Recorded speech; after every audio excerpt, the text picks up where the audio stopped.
Olá, alunos do nono ano do ensino fundamental. Eu espero que vocês estejam bem, né? E hoje nós estamos, então, né, iniciando aí o terceiro bimestre. Olha só como está passando rápido, né?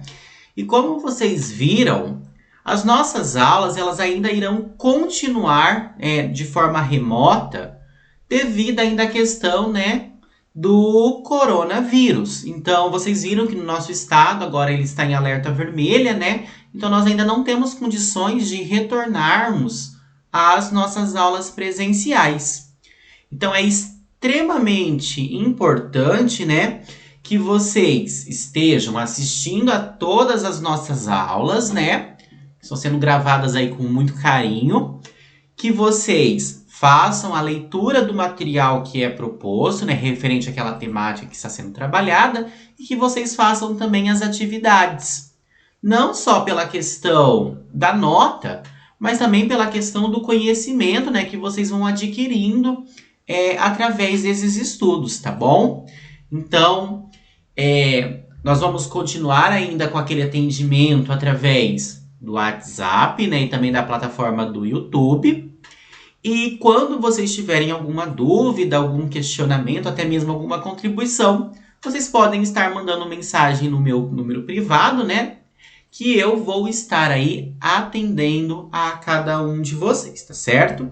Então, só relembrando, nós estávamos comentando, né, nas últimas aulas do segundo bimestre a respeito da parte celular, a respeito da questão do material genético, né, que tem dentro do núcleo ali da célula do ser humano. Nós falamos também sobre o processo de divisão celular, através da mitose e também através da meiose. E agora, nós vamos fechar essa temática, né, falando um pouquinho a respeito de genética. Então, a nossa aula de hoje vai ser voltada para essa parte genética. Então, primeiro eu vou conversar com vocês um pouquinho a respeito, né, do pai da genética, aí, que é Gregor Mendel, de uma forma bem simplificada, né? Vocês vão ver esse assunto lá no terceiro ano do ensino médio em biologia, porque envolve cálculos aí no meio, né? Nós vamos comentar também um pouquinho a respeito da herança sanguínea em seres humanos e também das aplicações genéticas em relação aí a seres humanos, tá? Para que a gente usa? Tem alguma importância? Então, nós vamos estar discutindo um pouquinho a respeito disso. Se vocês olharem em nosso slide de abertura, né, eu coloquei a imagem de uma ervilha e vocês devem estar se perguntando, mas por que uma ervilha? E vocês já vão entender que os experimentos realizados por Mendel, né, são baseados em ervilhas. Então, elas são extremamente importantes aí nessas pesquisas genéticas que a gente usa, né, as contribuições dele até hoje. Então, ele é extremamente importante, como eu falei, ele é considerado o pai da genética nos estudos aí de hereditariedade, da herança, né, que é passada dos pais para os filhos, tanto em termos de características, como em relação a doenças, né? Como um todo, tá certo? Então, bora lá começar. Então, começando aqui, né, falando um pouquinho a respeito de Mendel e das observações dele. Então, Gregor Mendel, mais conhecido popularmente como Mendel, né, viveu de 1822 até 1884. E ele era um monge, né, que viveu, como eu falei para vocês, lá no século XIX. E as pesquisas que Mendel realizou, né, ele era extremamente aí estudioso, extremamente curioso. As pesquisas que ele realizou, que ele desenvolveu, foram cruciais para a nossa genética de hoje. Então, as contribuições dele foram muito grandes. Mesmo que naquela época não existia a tecnologia que nós temos hoje, né? A parte de laboratórios e tudo mais, ele conseguiu desenvolver um trabalho bastante interessante e com muito embasamento científico. E como eu coloquei aí na apresentação de vocês, né? Ele não realizou os experimentos em laboratório, não tinha muitos equipamentos. Foi uma pesquisa aí, entre aspas, bastante simples. Então, o que ele fez, que eu já vou apresentar para vocês, foi algo bastante simples que ele realizou ali no mosteiro onde ele vivia. E as pesquisas dele, né, foram baseadas no estudo, né, de uma planta chamada de Pissum sativum, né, que é o nome científico da ervilha. Ah, professor, por que o nome dela tá destacado ali com letra em itálico? Porque é um nome científico. Vocês também vão estudar isso em biologia no ensino médio. O nome científico ele precisa aparecer destacado no texto e ele tem duas palavras. Então, é o nome científico aí da ervilha que ele trabalhou. E ele utilizava essas ervilhas, né, fazendo o cruzamento de uma planta com outra. Isso por conta aí da questão da reprodução. Então ele cruzava um tipozinho de ervilha ali, uma corzinha com uma outra corzinha. E o que nascia? Então, nós vamos discutir um pouquinho a respeito disso.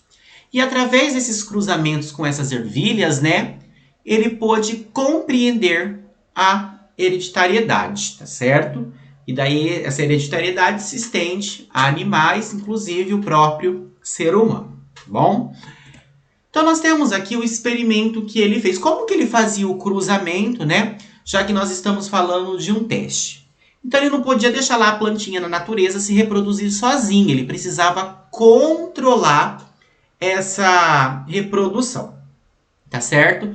Então, de forma artificial, ele retirava o grão de pólen de uma ervilha, né? No caso aqui era uma ervilha em que o grão dela tinha uma textura lisa e ele colocava, utilizando um pincel, o grão de pólen numa florzinha em que o grão de ervilha tinha um aspecto rugoso. E ele fazia isso de forma aí artificial. E daí ele observava depois, né, o que nascia desse cruzamento. Lembrando que a planta ela não estava, nesse caso, se reproduzindo sozinho. Então ele, de forma manual, né, usando esse pincel, ele retirava esse grão de pólen e fazia essa transfusão. Na natureza, quem que faz isso em relação às flores? Especialmente os insetos, as abelhinhas lá que coletam grão de pólen para fazer mel, e elas já fazem esse processo de polinização, tá certo? Então não se preocupem por enquanto com esses termos que estão aparecendo, que mais adiante a gente vai discutir um pouquinho sobre eles. Eu só coloquei só para vocês verem aqui como que era feito esse cruzamento, já que a gente está falando de um experimento, para vocês entenderem a importância desse controle que ele fazia de forma manual, tá ok? Então, aqui eu coloquei quais foram os principais cruzamentos realizados por Mendel. E eu quero que vocês pensem nesses cruzamentos. Então, nós temos aqui um experimento, né? Ele pegou, lembrando que são ervilhas, tá? Ele pegou sementes que são verdes e ele cruzou com sementes que são verdes. Depois que ele fez esse cruzamento da semente verde com a semente verde, nós tivemos aqui o nascimento, né, de plantas que também apresentavam sementes verdes. Essas plantas ele chamou de plantas puras. Por que uma planta pura?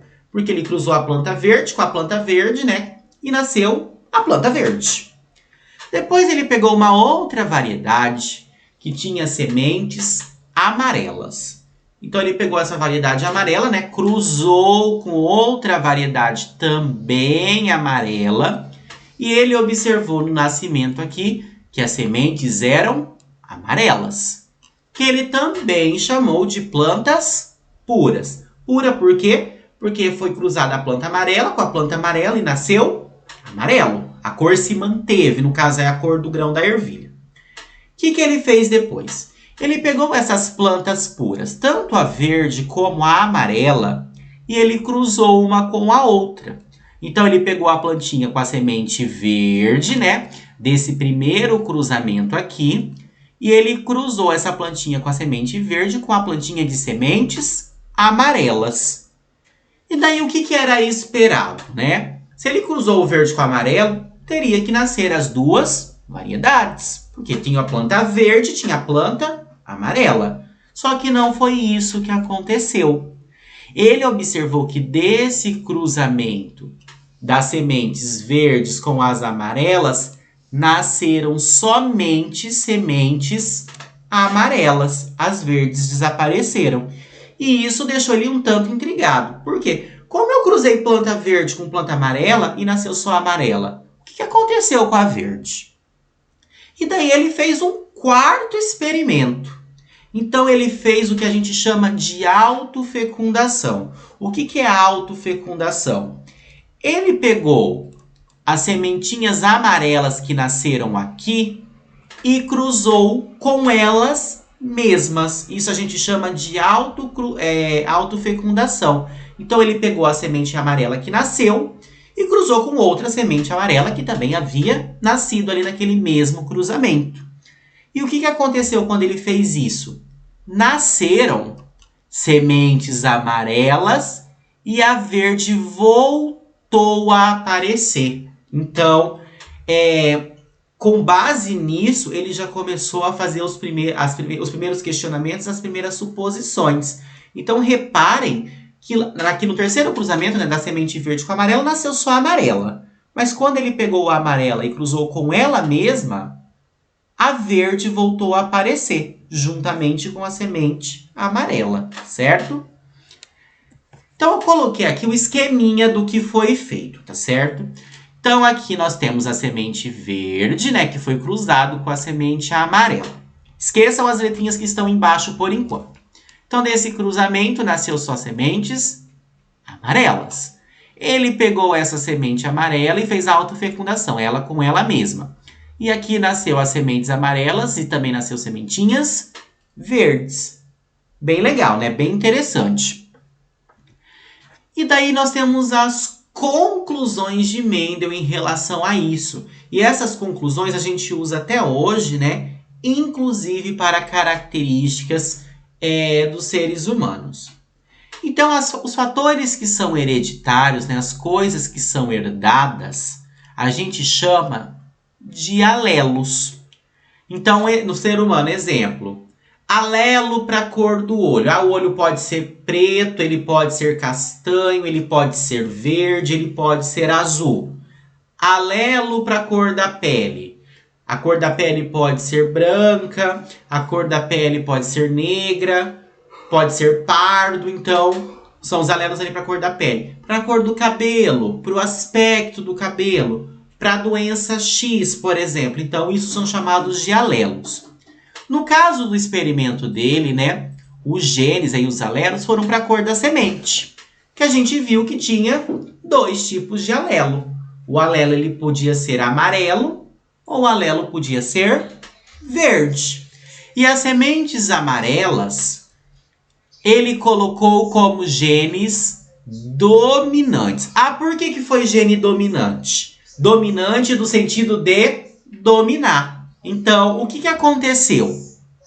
Quando ele cruzou a amarela com a verde, quem nasceu? Nasceu a amarela. Por isso que é considerado um gene dominante. Porque a cor A, neste caso, tá, pessoal? A cor amarela, ela dominou em cima da cor verde.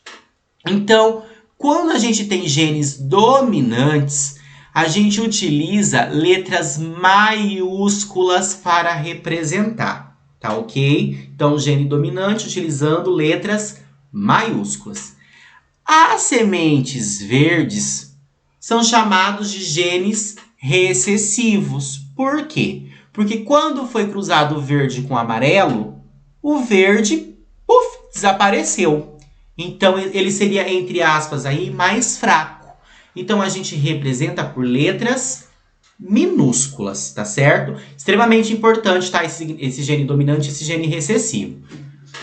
Pessoal, cuidado com isso, que eu tô falando do caso aqui da semente amarela e da semente verde do experimento de Mendel, tá? Pode ser para qualquer outra característica e vai ter variação. Aí tem que pegar e ler o contexto ali para conseguir entender, tá bom? Então, nós temos que os alelos, né, que representam essas características, eles sempre estarão em pares. Um par, quantos alelos? 2. Quando o par for de alelos iguais, nós chamamos de homozigoto. Homo de igual, tá? E como vai ser par, a gente representa por 2 letras. Coloquei o A aqui, mas podia ser qualquer outra letra, tá, pessoal?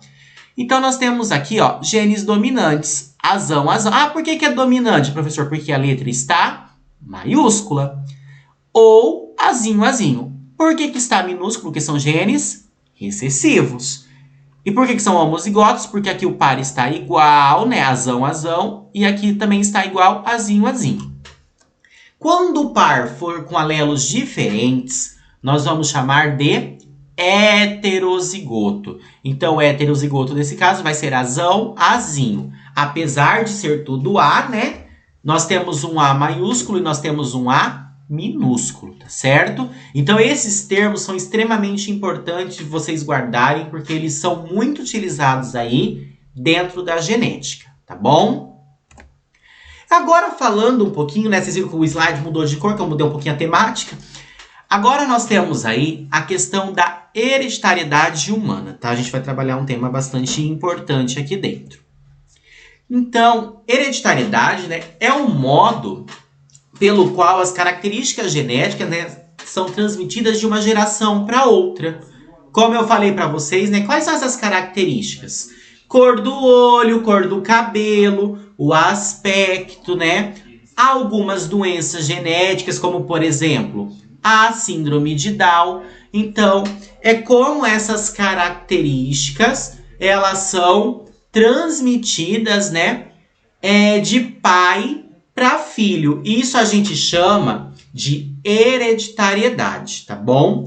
E daí, em relação a isso, nós temos dois termos bem importantes aqui, que é o genótipo e o fenótipo. Quando a gente está falando de genótipo, a gente está falando das características genéticas do indivíduo, das características que estão no DNA. E eu não consigo pegar a fita de DNA, esticar lá e olhar a olho nu, né? Então a gente não consegue ver esse genótipo, entre aspas. O fenótipo são as características que são manifestadas pelo genótipo. E também pelo ambiente, como por exemplo a cor da pele. São as características que a gente consegue aí, entre aspas, visualizar. Então, cor do cabelo, cor do olho, cor da pele, o aspecto, né? Para doenças também. Então, é o que é manifestado pelo genótipo, tá certo? E daí, em relação a essa questão, nós temos a herança do tipo sanguíneo, que eu acredito que vocês tenham estudado alguma coisa lá no 8º ano. E daí nós vamos ter, em relação ao sangue humano, dois tipos, né, principais de classificação. O sistema ABO e o sistema RH. O sistema ABO, ele vai marcar as 4 tipagens sanguíneas. A, B, AB e O. São os 4 tipos de sangue que a gente encontra no ser humano, independente do local onde esse humano viva. Pode ser em qualquer parte do mundo, tá? E o RH é o fato do sangue ser positivo ou ele ser negativo. Então, nós temos esses dois sistemas em relação à tipagem sanguínea, ok? E daí, no sistema ABO, como eu falei, né, temos esses 4 tipos de sangue, A, B, AB e O. E a gente utiliza, né, na genética, eu não vou estar cobrando isso, não vou estar aprofundando, né, porque são contas lá do ensino médio, mas só a título de curiosidade, nós temos que essas tipagens sanguíneas na genética, elas são representadas por letras, né? E nós temos aqui a letra I para todos os 4 tipos de sangue. Então, quando o sangue for do tipo A, ele pode ser puro, ele vai ser IA, porque é sempre em pares, né? Os alelos têm que estar em pares. Ou ele pode ser misturado, ele vai ser IA, Izinho. Quando o sangue for do tipo B, ele vai ser IB se ele for puro, ou ele vai ser IBzinho se ele for misturado. Quando o sangue for do tipo AB, ele vai ser IA e B. E quando o sangue for do tipo O, que é um sangue recessivo, né, porque as letras estão minúsculas, ele vai ser Izinho, Izinho.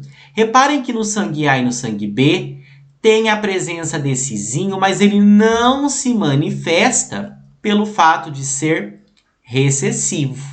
E daí, em relação a essas 4 tipagens sanguíneas, né, nós temos a questão da incompatibilidade, que se deve a uma reação nas proteínas que podem estar presentes ou ausentes no sangue.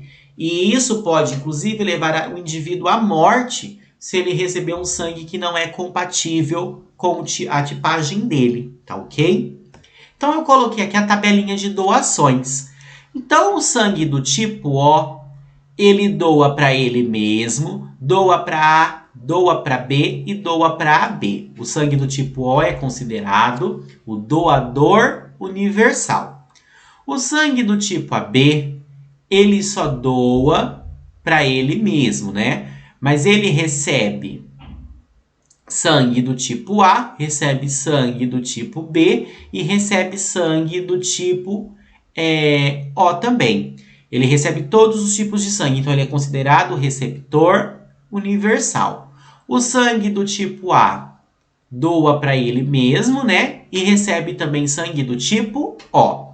O sangue do tipo B doa para ele mesmo, né? E também recebe sangue do tipo O. Então, o O é o doador universal e o AB, o receptor universal, tá certo?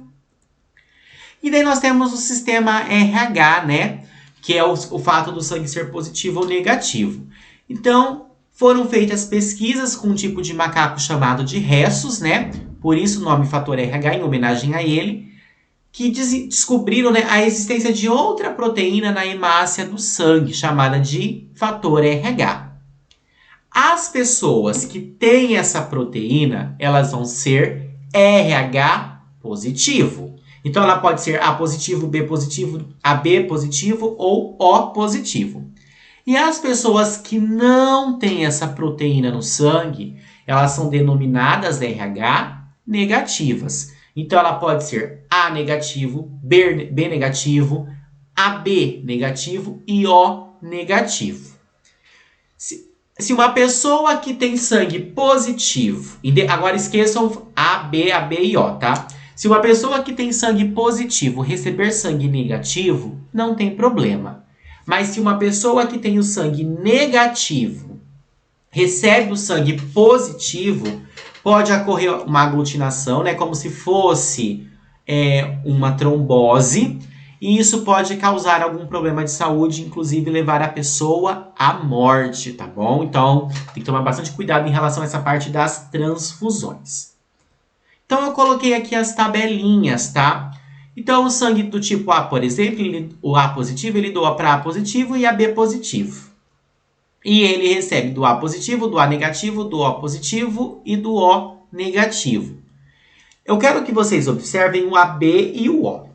O AB positivo, ele pode doar apenas para AB positivo, mas ele recebe todos os tipos de sangue. Então, o AB positivo, ele é o receptor universal. E o sangue do tipo O negativo, ele doa para todos os tipos de sangue, mas ele só recebe dele mesmo. Como ele doa para todos os tipos, ele é o doador universal, tá bom? Fechando a nossa aula, né, de hoje, nós temos as aplicações dos conhecimentos genéticos. E eu coloquei alguns aqui só a título de curiosidade. Então, a gente usa esses conhecimentos genéticos, né, na parte de genômica, que é quando a gente identifica, né, a sequência de DNA, que são as bases nitrogenadas, que vocês ainda vão estudar, né? E com base nessa identificação ajuda a diagnosticar doenças, a diagnosticar problemas, a ver falhas, por exemplo. Nós temos também a aplicação nos organismos geneticamente modificados, que são os famosos transgênicos, que eu tenho certeza que vocês já ouviram falar, tá? Que é quando o gene ele é manipulado no laboratório para expressar ou ressaltar alguma característica de interesse. A gente usa muito isso na agronomia para modificar as culturas e elas ficarem resistentes às pragas agrícolas. Aqui no nosso estado, na nossa região, por exemplo, a safra do milho e a safra da soja é quase que totalmente transgênica. Então, apresenta essa manipulação no material genético. Nós temos a questão da clonagem, né?